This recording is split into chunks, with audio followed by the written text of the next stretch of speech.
Hello everyone, I'm so sorry. It's been a very, very long time. I've been on holiday twice and I've been ill as fuck, genuinely. Come back from Zanzi a few days ago and I've never been so ill in my life. It's been ridiculous. Like today's the only day I can kind of like relatively function almost. So what we're doing is we're doing a prediction of the Premier League table. I know how original this is. I think everyone in their nan's probably done one of these. Um, but yeah, let's not waste any time. Start with the relegated teams. I'm gonna be completely honest with you. It's literally just gonna be this. I start with Hull. They weren't meant to come up anyway. Hull were like, from what I remember, they finished towards the bottom of the table the season before last in the Championship, and their manager himself said that their aim was just to survive in the Championship. I think if your club is looking at Leon Bailey as a serious transfer target, you are not going to stay up in the Premier League. Ipswich have done a bit of. They've done some decent business. People like Chuba Akpom, solid signings. I think Fatawu is a decent signing. Spent a lot of money on him, but he's a good player nonetheless. I just don't think they've got. I think Gary O'Neill and Guyber just isn't that guy. They don't have for me the pulling power to sign players crazy enough to keep them up. And with Cov, see, it's obviously long with Cov because they were runaway favourites to win the league last year. If anyone's going to stay up, it's going to be them. I think these two are pretty nailed on. But I just don't think, again, I don't think Cov have done the business required to really elevate themselves. For me, be above anyone like close to the bottom of the table. Rushworth obviously signed. They had last season on loan, good player. They signed in. Awoniyi, I don't think is going to be that guy to lead you forward. I'll be so real with you. And the rest of the people they signed, I'm not really sure. I'll be completely honest. Right, moving into those just surviving, I have Fulham in 17th. Now it's quite a popular thing, from what I've seen, to have Fulham in relegation threatening positions. I think they're not really going to be at risk of going down. I like some of the signings they made. I think Garcia will come very, very good. I think Charles, good move. Outside of that, I don't know about the other lad they've signed from Real Madrid. It just seems like Arbeloa are just raiding his old camp and going for the young players there. Kusia Sare is also a bit of a gamble as well, a bit of an unknown. 16th place. I'm in between Crystal Palace and Forest. Um, I think I'm gonna stick with Palace. Don't really like the deals that they've done so far this window. I'm not a big fan of swapping Johnson for McNeil. I think it's just half shit and half shit, as famous food gym influencer would say. Um, the core they have lost and haven't replaced. I know they've got a good, decent young core of centre backs there anyway, but I don't think that's going to be enough just on its own. They are in the Europa League as well. It is a step up from the Conference League, and with a new gaffer in Pierre Saga, obviously I think he's going to be all right at balancing the both. But if they don't win the Europa League and they finish in a low position, I think that's not great for Palace this year. Yeah, I think they need another body in the midfield. I think Hughes can't be your first backup centre mid. If you've got Wharton and Kamada in their sound, I said they should sign Decat. I think that'd have been a great move for them. They haven't signed anyone along them lines. I did think Wharton would leave. There is obviously still time for that to happen, but yeah, I don't think it's going to be very fun in the league again for Palace this year. 15th got Forest, improving, in fact, finishing ahead of Palace. Glasner obviously is a good gaffer. They have no Europe to worry about this season. Anderson is obviously gone, but that's a big old fee that they've got in their pocket. And they've bought Usman Diomande, who, I mean, I play plenty of FM, I play plenty of career mode in my time. He is a serious, serious, serious player.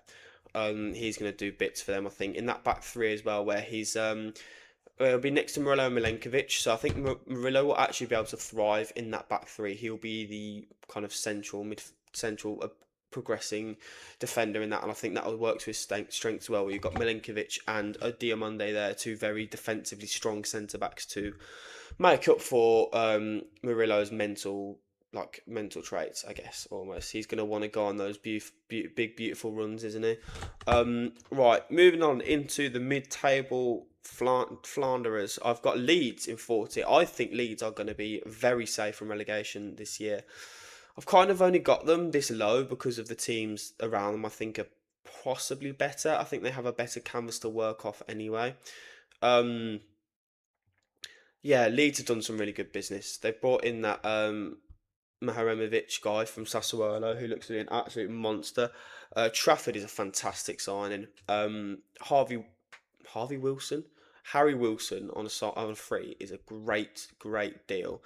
I think those the three really solid signings. Lost Stroke, obviously, that's not fantastic, but I think they can do that. I think with this lad they're bringing from Sassuolo, there's a bit of a monster, a bit of a gun.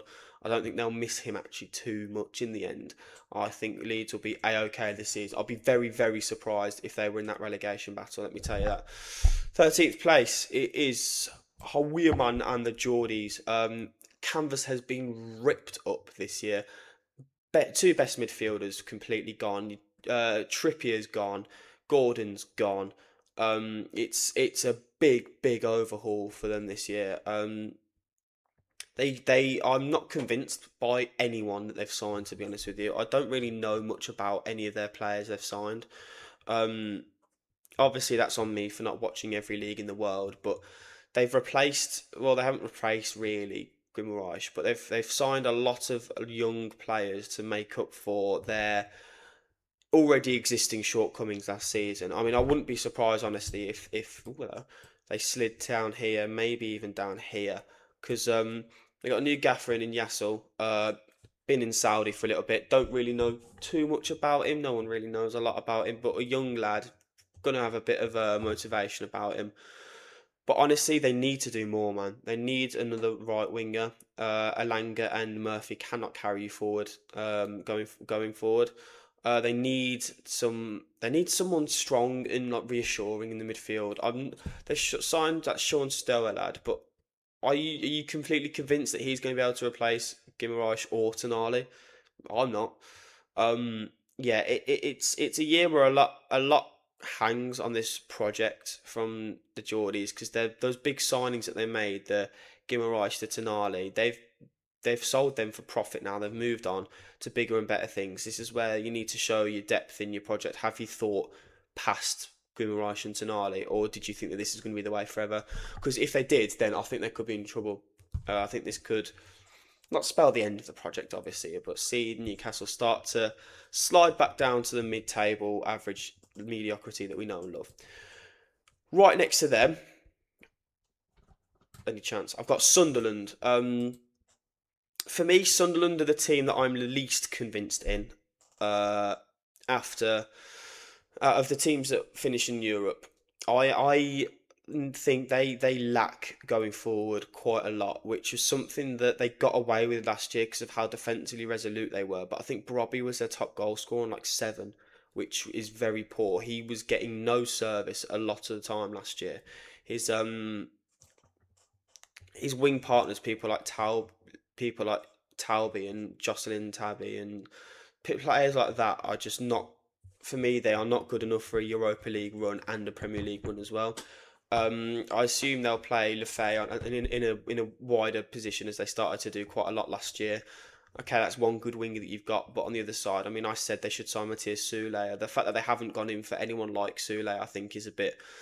It's honestly a bit of an oversight for me. I think Sunderland need to improve. I think they need two wingers. They are great in the at the back. They have no worries there. They've signed a left back off a competition to Reynolds. They've brought Munier in, great bit of age, bit of experience that will be invaluable in a Europa League run.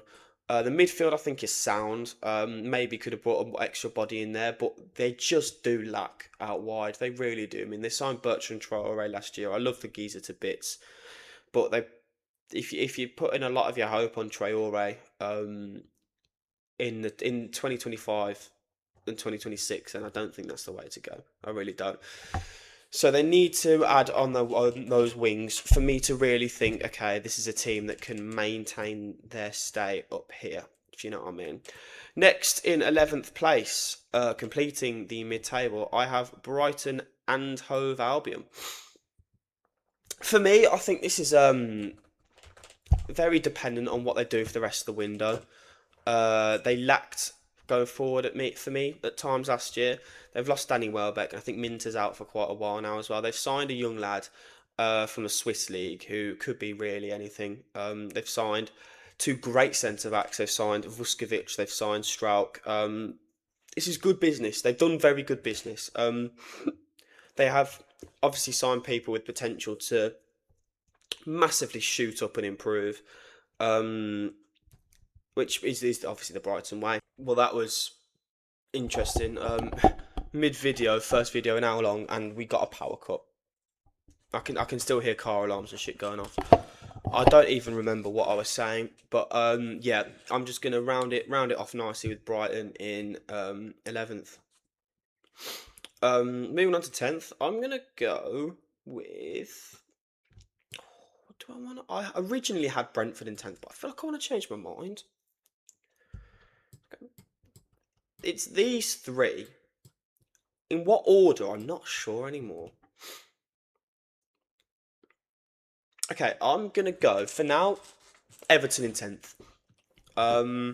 They need a striker. They are crying out for a striker. Beto and Barry are not the one, fam. I'll be so completely real with you.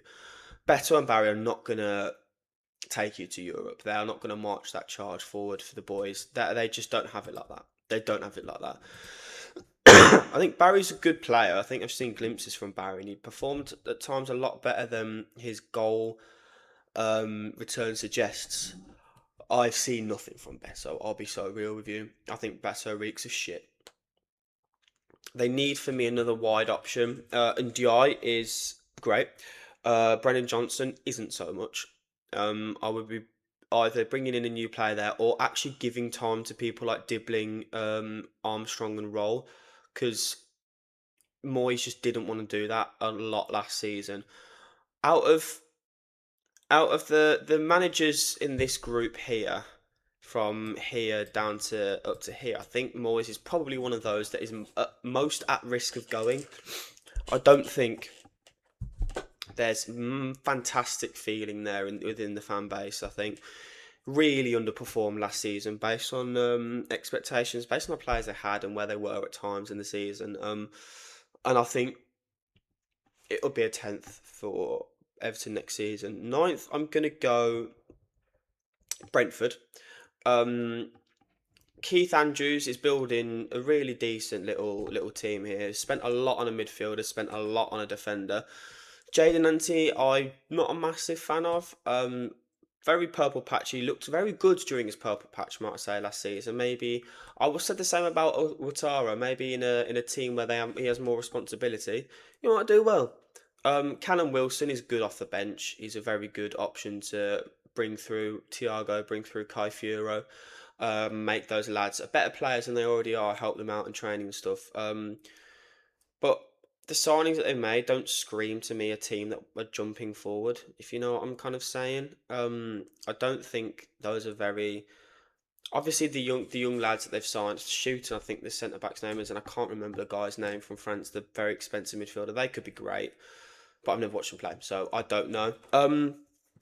I would bet on them being good footballers. I think Brentford have got a very good recruitment strategy, and they don't often sign duds. But again, I'm not 100% sure. I've gone Bournemouth in 8th. I'm a big fan of what they're cooking over at Bournemouth. Antonio Silva and Wanlu are two great signings. I think those are two really, really, really good young players that they've brought in there. I mean, Antonio Silva's been talked about for years now. He was a fantastic player on FM. Wanlu, for me, a hero on FM. Been at Sevilla for a while now. Very, very affordable. Like 11 million quid they spent on him. I called that one, by the way. Don't ever doubt me again. But yeah, I do think that Bournemouth have it more so than Brighton and Sunderland to maintain this going forward, because I believe more in their recruitment. I don't really think they've got much more else they need to do in terms of squad building. They've got a really balanced squad, a really overall good level of player in that team. Whereas you can look at someone like Sunderland, there's glaring issues on that wing. Brighton, there's glaring issues up top. Everton up top. Yeah, I think there's a Brentford. I think had more. I think their general level is just lower than Bournemouth. I don't think they have much of a glaring hole in their team. But I just do think that Bournemouth are better. Maybe at left back for Brentford.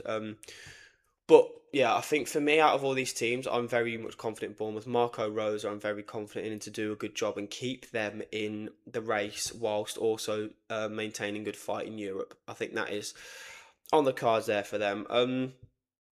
Seventh place, I'm going to go Man United. I am cautiously putting them seventh. I think the gap between these few teams in this lower area. So you're looking at your Spurs, your Villa, your probably teams like that who are going to finish in this fifth, sixth, seventh kind of. There, I think the gap between them is very small. For me, there needs to be a lot more work done to that United team than to Villa and Spurs. I think that's why I'm going to put them in seventh. I think the peaks of that team are better than these two teams. I think your Bruno Fernandes's, your Mbuemo's are fantastic footballers. Tielemans isn't going to be great for United. He just is.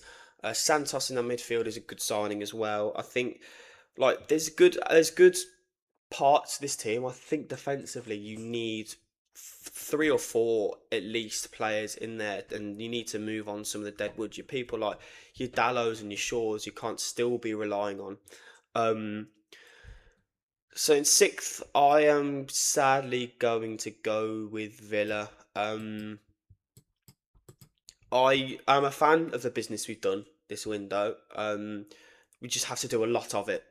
We've lost good players. We lost Digne. We've lost Tielemans and Rogers are the biggest names, of course, and we've replaced those names. But how well is the question? We brought in Ruggieri on the left, a bit of a dodgy geezer. We've got Amran Wan-Bissaka just as the power cut. I went on Twitter and he's been here we go to the Villa.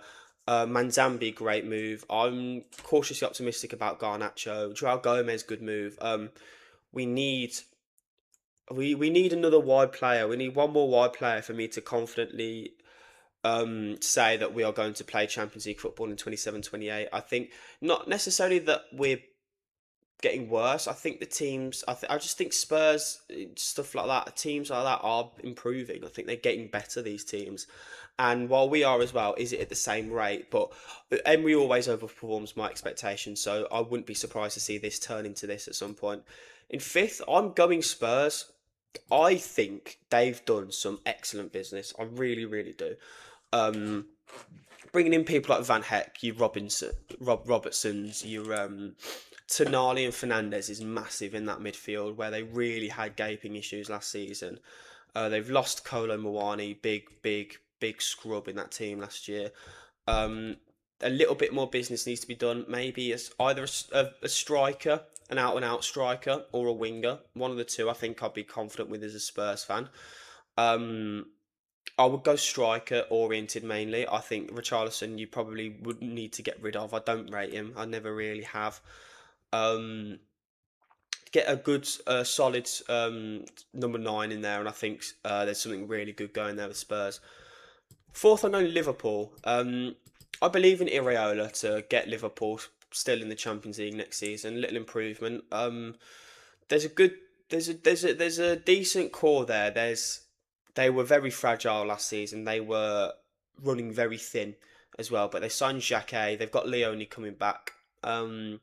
They brought in Munoz as a wide option. I think they still need a six, and I think they could still do with another defensive option, maybe a more versatile one. They've lost Robertson, and they seem to be just running with Shimikas as the backup left back this season. I don't know if that's the way to go. So maybe one or two more defenders and a six, and you're looking at Liverpool being back to their best again. Third place might be a bit of a surprise. I'm going City, you know. Um, I don't know if Maresca is the man to take this team forward. They've gone from these. You saw it with United. You see it with Liverpool. Obviously, not straight away with Liverpool. But when your dynasty managers leave, you do struggle. Slot's title was very much Salah motivated. I don't think you can really argue with that. They I mean, the numbers that that guy was putting up were just ridiculous. Um, then you saw last season when that wasn't there, they struggled. They spent a lot of money and it hadn't gone well.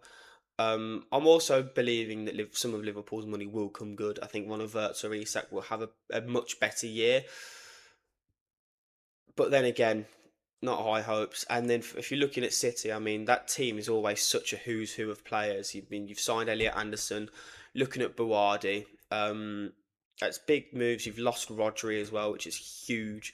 I think that impact can't go unignored, and it's going to be third place for me for City, which means winning the league. I have got Arsenal going back to back, and I have Chelsea in second. I am a massive, massive Xabi Alonso fan.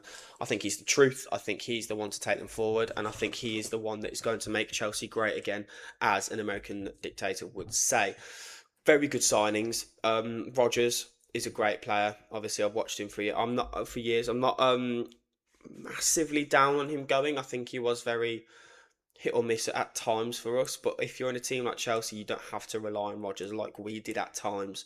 Palestra seems to be a very, very good move. From what I've seen, my old man is a Chelsea fan, so um, get a bit more insight into Chelsea out of others. Palestra seems to be good. Kenda seems to be positive. I think they have a fantastic core of players there, as is Lacroix. Really, really good signing for Chelsea. It's a fast, strong Premier League proven centre back. Isn't a baby, but isn't old as well. He's got lots of years left in him. I think him in that three is going to do really, really well for Chelsea. They've signed Pep Chivara. Will he be the Cucurella replacement? I never heard of the geezer until Fabrizio spoke about him, so I couldn't tell you. But I think Chelsea made really good moves, and I think they are setting up something really, really positive here under the best, for me, one of if not the best young managers in the world. Which leaves Arsenal as my Premier League champions. They are, for me, one attacking player away from an absolute like greatness. They are one left winger. If they signed Vinicius Junior, I would have started the video with Arsenal champions. Solis as a replacement for Trossard is a very good move. I think he will come in and he will provide a lot off the bench. Um, I mean, I say off the bench. It's likely that he'll start games because I don't think Martinelli starts in the big 2-6, 2-7 for Arsenal. But Solis, it's the question if Solis will be enough. Maybe he will. Maybe he is what you're looking for there if you're Arsenal. Bruno Guimaraes is a fantastic signing. They just keep improving that midfield and that further back in those positions. Hincapié on a permanent is great. Melier as your backup keeper. Bit of a rotty pooey signing, but how much really is he going to play is the question. For me, this is Arsenal's league to lose. Oh, this is a lovely little advert, isn't it? Yum yum. But yeah, for me, this is Arsenal's league to lose. Really, I think that teams like City have probably taken a step back, and teams like Chelsea and Spurs, the step forwards they've taken aren't enough to catch Arsenal. So for me, you have to be aiming for continental glory this year as well. If you're Mikel Arteta, because that is the step up there next that you need to get on. But yeah, that's been me. Very interrupted with that power cut. I do apologise, and I'm going to get the Premier League reviews done before the season starts. I will do that. Thank you for bearing with me. It's been a very, very long, very weird 3 weeks, but yeah, enjoy yourselves, boys. See you later.